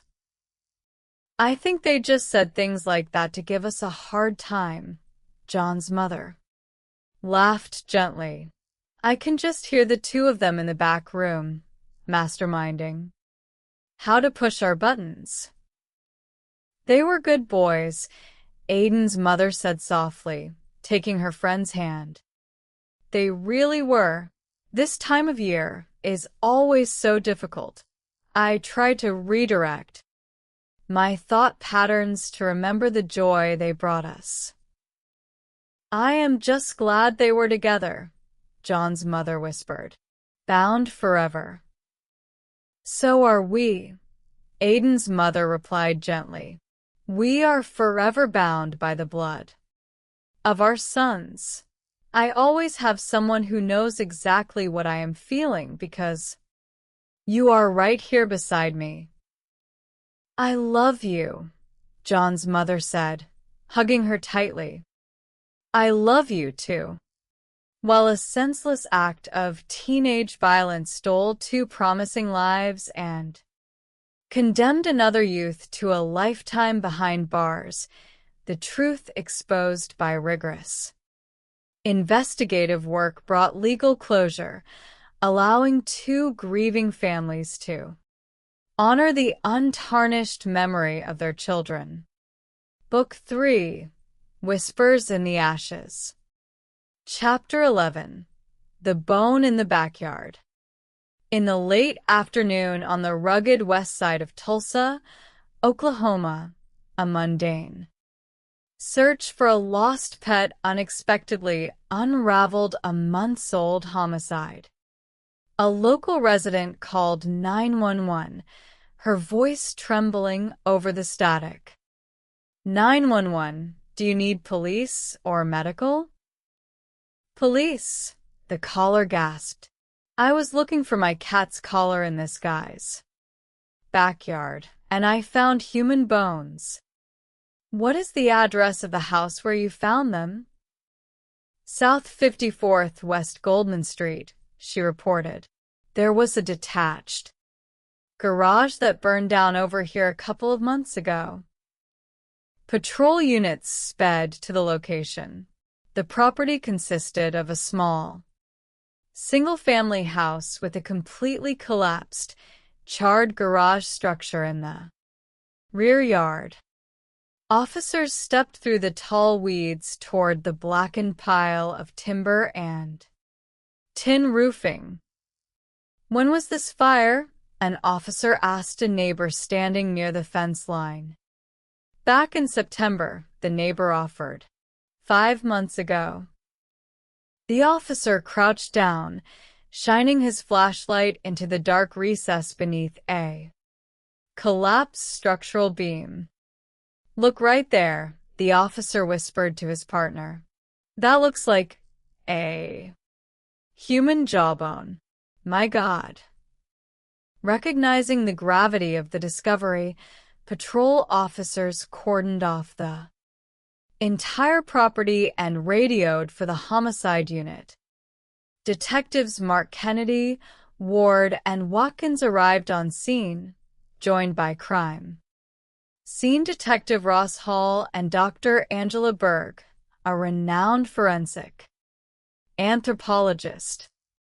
5 months ago, the Tulsa Fire Department responded here to extinguish a fully involved garage fire, Kennedy noted, reviewing the historical incident log. The fire crew put the blaze out, but the structural debris was so dense they never realized a body was trapped underneath. Dr. Berg put on sterile gloves and crawled beneath the scorched beams to conduct a preliminary examination of the skeletal remains in situ. We have established human remains here, Dr. Berg explained, pointing her probe into the debris. You can see the lower extremities extended here. The skull is tucked deep beneath that collapsed crossbeam. There is clear perimortem trauma, visible fractures to the cranial vault. Does it look like thermal damage from the fire or blunt force trauma? Kennedy asked. There are secondary fracture lines that suggest severe blunt force trauma, Dr. Berg noted, and there are missing segments of the parietal bone that look consistent with a projectile impact. We will need to excavate the entire structure carefully to screen for missing fragments. Can you determine sex or age at this point? Not in this position, Dr. Berg replied. We will clear the debris systematically tomorrow morning under daylight. Detectives pulled property records for the address, identifying the primary homeowner. A neighbor mentioned that the homeowner had been present just minutes before police arrived, but fled as soon as the neighbor mentioned finding the bones. Detective Ross Hall placed a phone call to the homeowner's mobile number. The homeowner answered, his voice tight and defensive. This is Detective Kennedy with the Tulsa Police Department, Kennedy said smoothly. We are currently at your residence regarding an ongoing investigation. Are you nearby? No, the homeowner claimed quickly. I am out of town. Out of state, actually. Out of state. Kennedy echoed skepticism. A neighbor said they spoke with you. On your porch less than an hour ago. Why are you at my home? The homeowner demanded, changing the subject. There were human remains discovered in your burned garage, Kennedy stated. Bluntly, that is what I need to discuss with you. There was a long silence on the line. Okay, the homeowner said slowly. Is there any chance that the body back there is Steve Wilkins? Kennedy's eyes narrowed. I do not know yet. Who is Steve Wilkins? Steve was living in my garage when it caught fire back in September, the homeowner offered. I haven't seen him since the night of the fire. I would like you to come down to the detective division so we can talk about Steve, Kennedy pressed. I am not comfortable with that, the homeowner demurred. It feels like you have a home field advantage. Text me an address. The homeowner hung up. He is acting extremely shifty, Kennedy remarked to Ward. He never reported his tenant missing for 5 full months after his garage burned down. Database searches revealed that 55-year-old Steve Wilkins was a longtime Tulsa resident. Born in California, Steve had lived across the United States and in Germany while his father served in the military. An articulate man who wrote poetry, worked as a professional baker, and volunteered at a local community support center. Steve had fallen on hard financial times 3 years prior when his marriage ended. The homeowner had allowed Steve to reside in the converted garage apartment. Chapter 12. The Sifting of the Ashes. The following morning, Dr. Angela Berg and the forensic crime scene team began a meticulous excavation of the charred garage footprint, sifting every shovelful of ash through wire mesh screens. Within hours, a crucial piece of physical evidence dropped into the screening tray, a corroded 9mm shell casing bearing an elliptical firing pin. Impression characteristic of a Glock firearm. Simultaneously, Dr. Berg completed her physical examination of the extracted skull. We have a definitive gunshot entrance wound at the base of the skull, Dr. Berg formally reported to Kennedy. This is officially a homicide. While detectives awaited formal dental record matching to establish 100% legal identification of the remains, a breakthrough walked directly into the police station.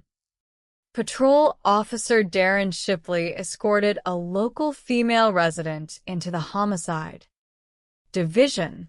The woman was visibly ill, running a fever, and wearing a protective mask. She lives on the west side and insists she has direct information regarding the fire on West Goldman, Officer Shipley reported. Kennedy brought her into an interview room, offering her a hot cup of coffee. Thank you for coming in, Kennedy said gently. Tell me what you know. It started over a guy named Tad Kleiner, she explained, leaning forward. People call him Taboo. Kennedy noted the name. 36-year-old Tad Taboo Kleiner was a well-known West Side figure with an extensive criminal record involving illegal firearms and narcotics. A few days before the garage fire, she continued, a rumor was going around the neighborhood that Tad's ex-girlfriend had been drugged by Steve Wilkins. Tad's ex-girlfriend believed Steve drug her? Kennedy clarified. She didn't even know if it was true, the witness stated. It was just neighborhood gossip. But Tad got furious. On the night of the fire, Tad, a guy named Mikey Brummett, and a younger guy went over to Steve's garage to pay him a visit and intimidate him. What did they do to him? Tad boasted to us afterward that they beat Steve up severely, she revealed. He specifically said they curb-stomped him. Then they called Mikey Brummett in to clean up the mess. Mikey brought bleach, cleaned up the blood, and set the garage on fire to destroy the crime scene. Did Tad say this directly in front of you? Kennedy pressed firmly. Yes.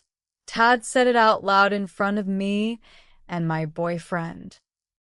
She provided her boyfriend's name, noting that he was currently incarcerated at the Tulsa County Jail on an unrelated charge. And where is Mikey Brummett now? Kennedy asked. Mikey is in jail, too, she added. He got picked up on a gun charge a couple of months ago. Database checks confirmed her statement. 39-year-old Michael Brummett Jr. was currently serving a 5-year sentence in the state penitentiary. Crucially, when Brummett had been arrested 4 months after the fire, officers had recovered a 9mm handgun from his possession. Kennedy immediately dispatched a team to the county jail to interview the witness's incarcerated boyfriend. Sitting in the jail interrogation room, the boyfriend corroborated the entire story.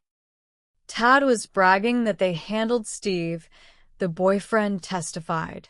He said Steve was bleeding heavily. Tad said Mikey Brummett had to clean up the rookie. Mistake made by the younger guy who went with them, a guy named Devin. Devin who? Kennedy asked. Devin Scrivener, the inmate answered. Devin was bleeding from his hand after the fight. Kennedy pulled up a photo of 26-year-old Devin Scrivener. Is this Devin? That is him, the inmate confirmed. Chapter 13. The Weak Link. With witness statements establishing that Tad Kleiner, Michael Brummett, and Devin Scrivener were all present during the fatal assault, formal dental and radiological comparisons concluded at the medical examiner's office positively, identifying the skeletal remains as 55-year-old Steve Wilkins.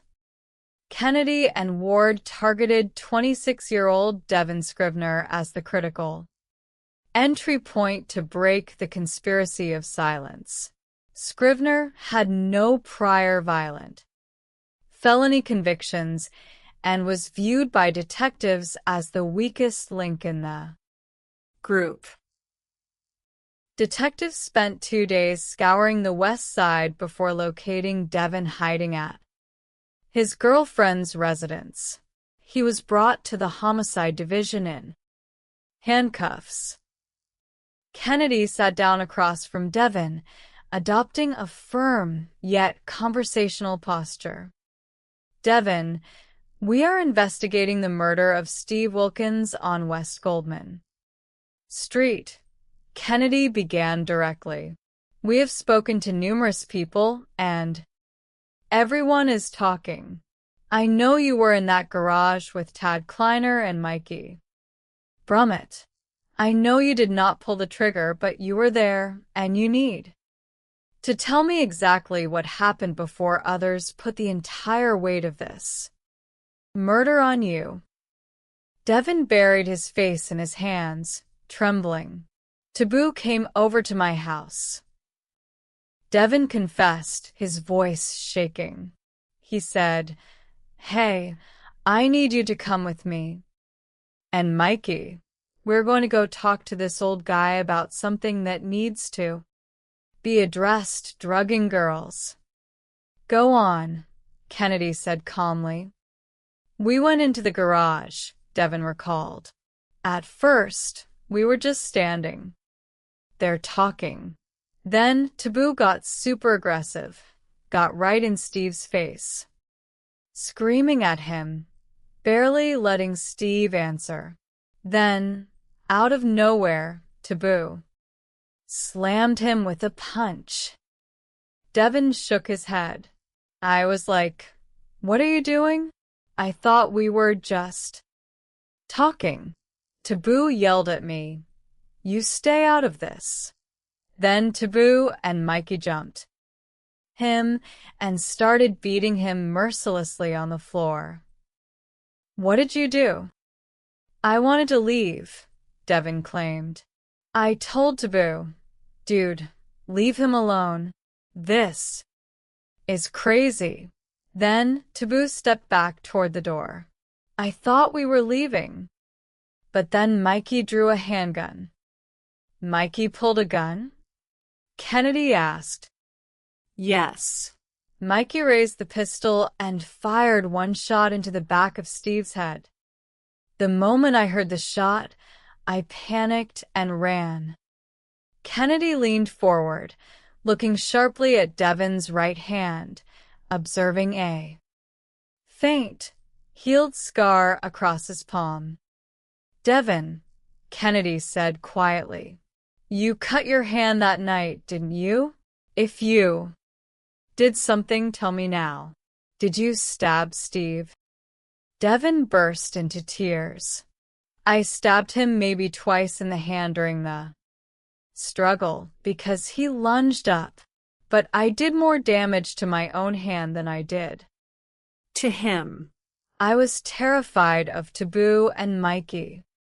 Devin, Kennedy said solemnly, you chose to walk into that garage. You participated in a violent assault. You used a weapon, and you failed to report a murder.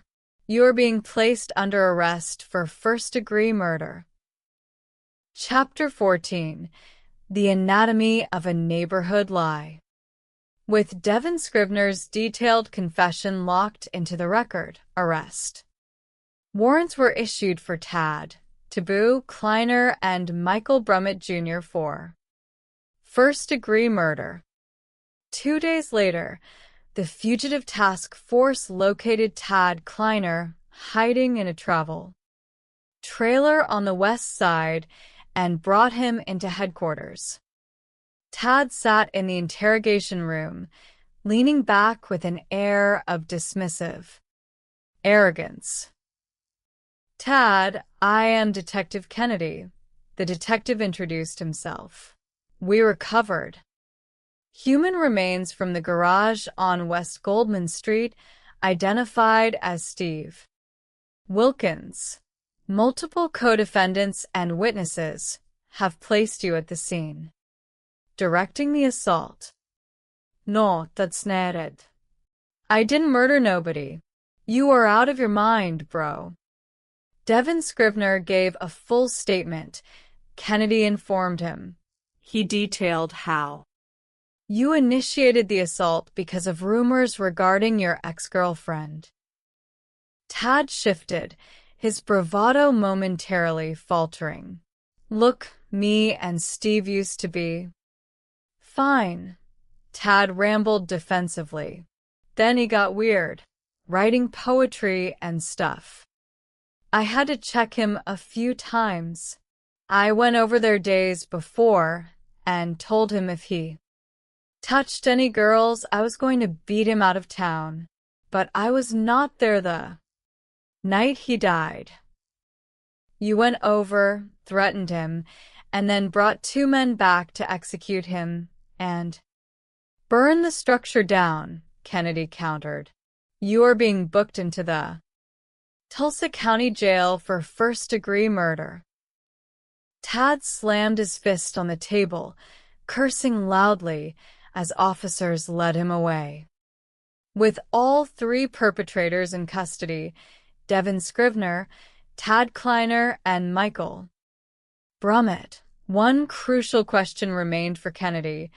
What was the origin of the rumor that sparked this horrific sequence of events? Kennedy located Tad Kleiner's ex-girlfriend, the woman whom Tad claimed Steve Wilkins had drugged, and brought her to the homicide division. She sat comfortably in the interview chair, completely bewildered by the detective's questions. "We are investigating the homicide of Steve Wilkins," Kennedy explained, showing her a photograph of the victim. "Do you recognize this man?" She looked at the photograph carefully, shaking her head. "I have never seen that man before in my life." "Going back 5 months ago," Kennedy pressed, "were you ever sexually assaulted, harassed, drugged, or touched inappropriately by this man or anyone else?" "No," she answered emphatically. "Never. I don't even know who that is." People on the West Side spread crazy rumors all the time. Someone once spread a rumor that I had a terminal disease. It is all complete nonsense. Kennedy leaned back in his chair, taking a slow, deep breath.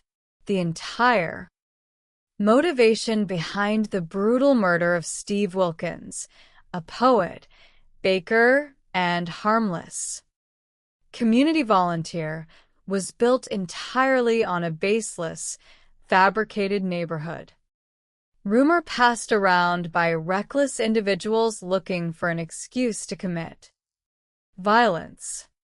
So the story that drove Tad Kleiner to murder Steve Wilkins was completely bogus, Kennedy concluded softly. "Completely bogus, sir," she affirmed. "I never met that man." Chapter 15. Restoration of Honor. The tragic death of Steve Wilkins highlights the destructive nature of vigilante violence and mob mentality. 3 individuals operating on unverified street gossip appointed themselves judges and executioners, taking the life of a defenseless man, attempting to erase his body in flames and leaving his remains hidden beneath charred rubble for 5 months. Through the painstaking work of the Tulsa Police Department, forensic anthropology, and rigorous detective work, the truth was unearthed from the ashes. The perpetrators responsible for the murder and arson were brought to justice, facing mandatory life sentences. More importantly, the investigation completely cleared Steve Wilkins' name. He was not a perpetrator of harm, but an innocent victim of malicious slander. Honor was restored to his memory, offering his surviving family and community the dignity of the absolute truth. Epilogue: The triumph of truth. Across the 3 distinct jurisdictions of North Charleston, Gwinnett County, and Tulsa, homicide investigators faced vastly different crime scenes. A blood-stained residential stairwell, a dark suburban park, and a scorched garage footprint. Yet, despite the geographic and circumstantial differences, a single unifying principle guided each investigation: absolute devotion to objective truth. In North Charleston, methodical forensic analysis prevented a catastrophic miscarriage of justice, proving that a panicked driver was the victim of an attempted robbery rather than a cold-blooded murderer. In Gwinnett County, digital forensics and unwavering persistence brought a dangerous offender to Justice, providing a measure of solace to two grieving mothers. In Tulsa, forensic anthropology and thorough interviews exposed a deadly web of street rumors, restoring dignity to a murdered man's legacy. The work of a homicide detective demands technical skill, intellectual rigor, emotional endurance, and deep moral integrity. It is a vital duty dedicated to defending the sanctity of human life, protecting the innocent, ensuring the guilty face justice, and guaranteeing that no victim is ever forgotten in the dark. This text documents actual homicide investigations. Criminal charges are often dropped or reduced, and all suspects shown are presumed innocent unless proven guilty in a court of law. Part 1. Shadows in the Pines of Northlake. The dark quiet of a Georgia night was broken not by a sudden commotion, but by the frantic, breathless words of a young woman speaking to a 911 emergency dispatcher. Her voice trembled through the phone line, carrying the immediate horror of a night gone terribly wrong. She explained that she had been sleeping inside a parked automobile when the sharp, terrifying crack of gunshots jolted her awake. Who shot? The dispatcher asked, trying to maintain calm control over the incoming call. My boyfriend and his friend, the girl wept. Is he breathing? I do not think so. No. The dispatcher assured her that help was already moving toward her position. Emergency vehicles were dispatched immediately. Radio chatter crackled across police channels as patrol cars sped toward the quiet neighborhood park. Units reported going on route 24-3 on 10-7. Officers needed to clarify the details immediately. Who shot whom? Where were they located? And were there any surviving victims? Upon arriving at the dark park, officers located two young men lying motionless on the grass near a wooden picnic table.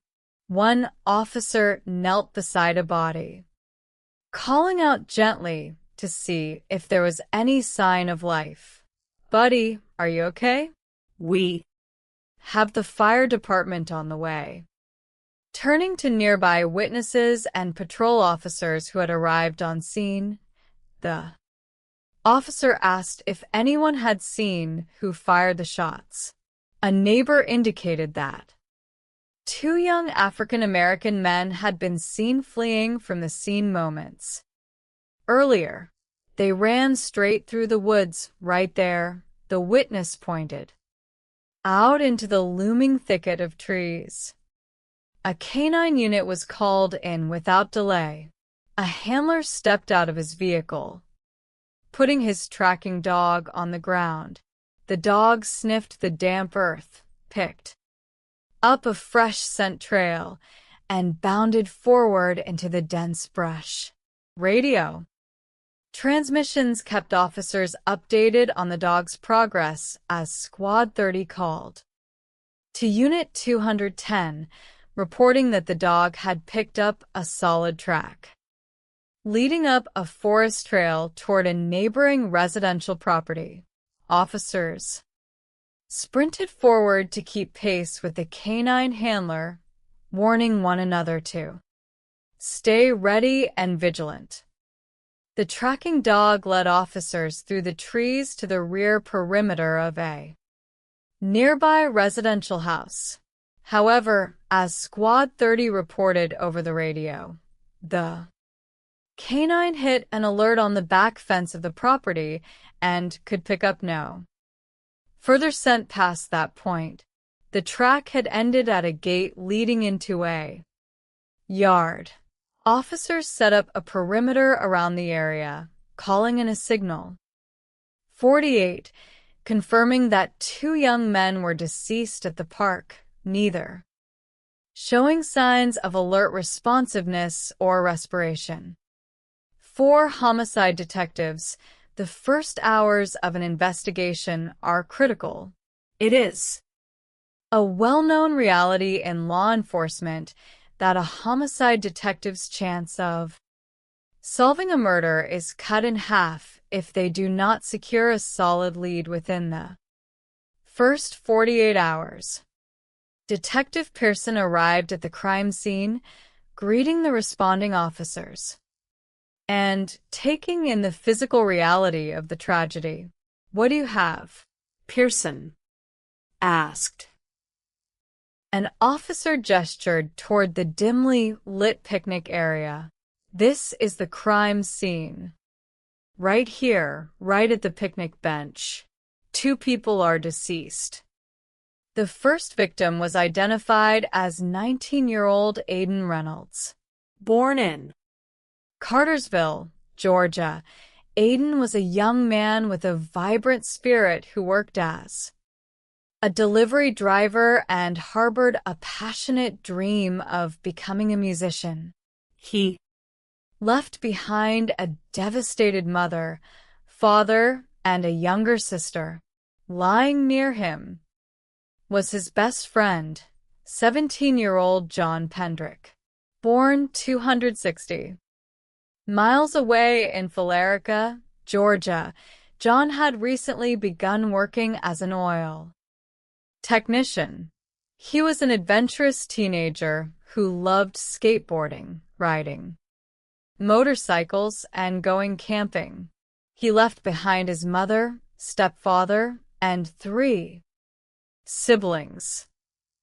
Detective Pearson stepped closer to examine the crime scene for any unusual details. He knelt near the victims alongside Detective Orina. Examining John's body, they noted multiple gunshot wounds. John had been struck in the arm, chest, back, and torso. Detectives deduced that when John was hit, he must have fallen backward against the wooden table. Aiden appeared to have tried to run for his life when the firing began. Aiden had suffered 5 gunshot wounds, 1 to the chest, 1 under the arm, and 3 in the back. The sheer speed of the attack suggested that neither young man had seen it coming. Looking around the grass, Detective Pearson spotted shiny brass objects catching the ambient light. "Are these all shell casings?" Pearson inquired. Crime scene investigators confirmed they were 9mm shell casings, locating a total of 13 casings on and around the picnic table. The casings were positioned in a remarkably tight cluster. That tight grouping suggested a single shooter operating a single handgun, as 13 rounds could easily be discharged from a single 9mm magazine. Beside the victims lay 2 damaged cellular phones. Detective Pearson noted how beat up one of the devices looked. To preserve any potential digital evidence and prevent remote deletion or tampering, the detectives immediately placed both phones into airplane mode before securing them in evidence bags. During a secondary search of John's body, officers made a surprising discovery. In his waistband, tucked inside, was a replica firearm. A closer inspection revealed it to be a toy or plastic BB gun, completely incapable of firing live ammunition. Meanwhile, John's girlfriend, Kayla, the young woman who had placed the frantic 911 call, was sitting in the back of a police cruiser waiting to speak with investigators. Detective Pearson and Detective Orino walked over to the patrol vehicle to conduct an initial interview. "Hey, Kayla," Detective Pearson said gently. "I am Detective Pearson, and this is Detective Orina. Kayla, I am very sorry this happened to you tonight." How tight were Aiden and John? They were really tight, Kayla answered softly, her eyes swollen from crying. Like all three of us were really close. Pearson asked if she had already communicated with John's family. Kayla confirmed that she had spoken with John's sister to break the terrible news. Pearson then asked her to walk them through the events of the evening. "Can you tell me what happened today and what you guys were doing?" Kayla explained that Aiden and John had traveled to the park to carry out a deal. Dude wanted $400 worth of treat, she said, referring to marijuana. "Do you know the guy's name?" Pearson asked. She shook her head, stating there was no name exchanged. Aiden had been in contact with the buyer through social media, specifically Instagram. Aiden was handling all the text communications. Who brought up meeting at this specific park down here? Was it Aiden? Pearson inquired. No, the dude did, Kayla replied. So we got in the car and just came over here. All I remember is him getting out of the car. As soon as I got out of the car, I completely dozed off. And then, the gunshots are what woke me up. I did not see the gun being pulled. The only thing I saw was them running off. She described seeing two individuals running away through the dark woods, wearing all black clothing, and believed they were young black males. "Have you guys hung out here before?" Pearson asked. "Yeah, we hung out here all the time," Kayla answered. Pearson reflected on her statement. The suspect had specifically designated this exact park as the meeting spot. You do not know a secluded neighborhood park like this unless you live nearby or are intimately familiar with the area. It felt like an extraordinary coincidence, or perhaps a deliberate setup. Is there anything that you are not telling me that you think I should know? Pearson asked directly. Kayla insisted she had told them everything she knew. After concluding the interview with Kayla, Pearson conferred with patrol officers regarding the canine unit's earlier track. Officers confirmed that the police dog had tracked directly to a yellow house with a fenced yard located just a quarter mile from the park on Norris Lane. When officers had knocked on the door of that residence earlier in the night, a light inside abruptly went off and no one answered despite repeated attempts to make contact. The gate had been left open, offering a clear flight path from the woods, while the dog's alert provided a strong focus of interest. It did not legally constitute immediate probable cause for a forced entry search warrant without further supporting evidence. Patrol officers also discovered a nearby homeowner who possessed security cameras pointed directly toward the park. However, because the homeowner lacked active internet service at the moment, detectives could not immediately download the footage and would have to wait for technical assistance to retrieve the video files. Back at police headquarters, detectives worked feverishly to extract information from the victims' phones. Forensic technicians successfully unlocked John's phone despite a damaged charging port. However, Aiden's phone proved far more difficult.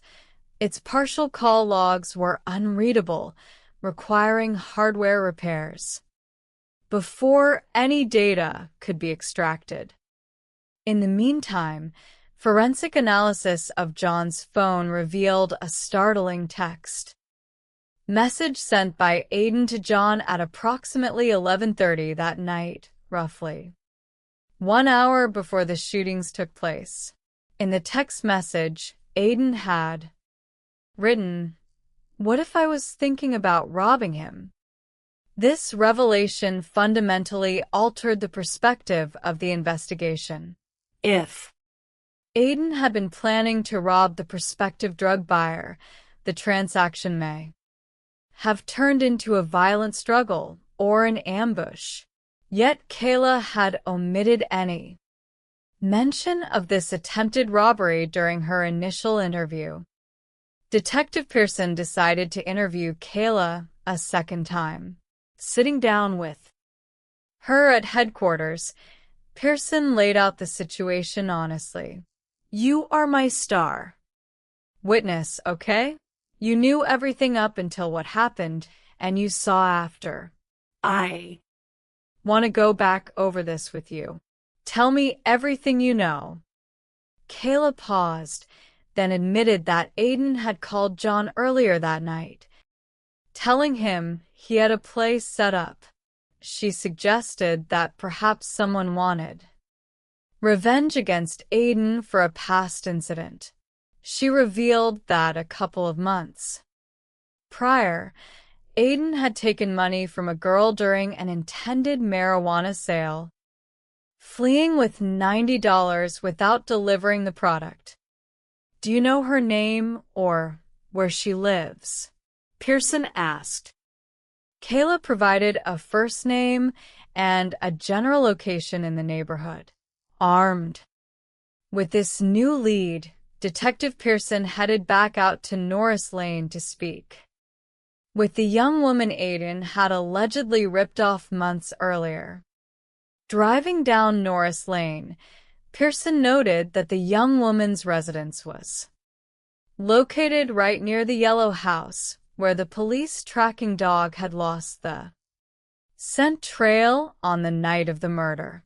Approaching the porch, Pearson spoke with the residents, including the young woman in question. Pearson introduced himself and Investigator Stevens, asking if they were aware of the double homicide that occurred nearby a few days prior. They confirmed they knew of it. Pearson then addressed the allegation directly, asking if Aiden had stolen money from her months ago. The young woman strongly denied the claim. "I never got ripped off by Aiden," she insisted. "I heard Aiden had been running off on people, but I promise you it was not me. Nobody I know, nobody close to me. Aiden just passed away, so of course I would tell you all if he ripped me off. I want to help you find the boys that murdered them, because we do not need this going around in Norris Lake." While that lead yielded no direct suspect, for days after the murders, a major breakthrough arrived. Detectives received the security camera video from the house near the park. Detective Pearson gathered around a monitor to view the footage. The camera was motion-activated, showing timestamps on the night of the crime. At 12:04 in the morning, Aiden's automobile pulled into the parking lot. At 12:13, headlights flashed, indicating communication with an arriving party. At 12:25 in the morning, Aiden and John were seen walking together across the lot. John was wearing a backpack that was missing when his body was discovered. Moments later, The video captured a shadowy figure waiting in the dark near the picnic table. It was the final visual record of Aiden Reynolds and John Pendrick alive. 13 days after the double murder, forensic specialists finally bypassed the technical damage on Aiden's cell phone and downloaded its full content. Detective Pearson immediately scrutinized the Instagram application messages. On the night of the murder, Aiden had been messaging an Instagram profile with the username popshops_EJ. The messages detailed a transaction for 56 grams of marijuana in exchange for $400. At 11:48 at night, the user behind popshops_EJ instructed Aiden to meet at Sunset, referring to the park off Sunset Drive. At 12:05 in the morning, Aiden messaged, "I am here." At 12:25 in the morning, the exact minute shown on the security camera footage, popshops_EJ messaged a single word, "Here." The digital messages mirrored the physical video footage with absolute precision. Popshops_EJ was indisputably one of the individuals who met Aiden and John in the park moments before they were executed. Searching through the profile data, Pearson noted that popshops_EJ's profile had been deleted shortly after the crime. However, a photograph saved from Aiden's phone showed a young man associated with that handle. Knowing that Norris Lake was a tight-knit community, Pearson returned to the neighborhood to show the photograph to the young woman he had interviewed earlier. When Pearson presented the screenshot of popshops_EJ, the young woman's eyes widened in immediate recognition. "Who is that?" Pearson asked. "That is EJ," she admitted. "That is not his real name, but I do not know nothing else about him." Pearson noted her reaction. "You know something because your mouth dropped when you saw his picture." She explained that she and a friend had met EJ a few weeks prior at the Norris Lake Community Beach. EJ had asked her friend for her phone number, but her friend gave him her Instagram handle instead. She added that her friend lived right down the street and might know more. Detectives drove immediately to the friend's residence. Speaking with the teenage girl inside, Pearson showed her the image. She acknowledged knowing EJ and revealed that she had actually gone to his house a week before the murder to do his hair. She offered to ride with detectives to point out the exact house. Sitting in the back of the unmarked police cruiser with tinted windows, she directed Detective Pearson down the neighborhood street. "Take a right," she instructed. It was that yellow house with the fence. It was the precise yellow house where the canine unit had tracked on the night of the homicide. The teenager also supplied another vital detail. EJ attended a local alternative high school for troubled youth known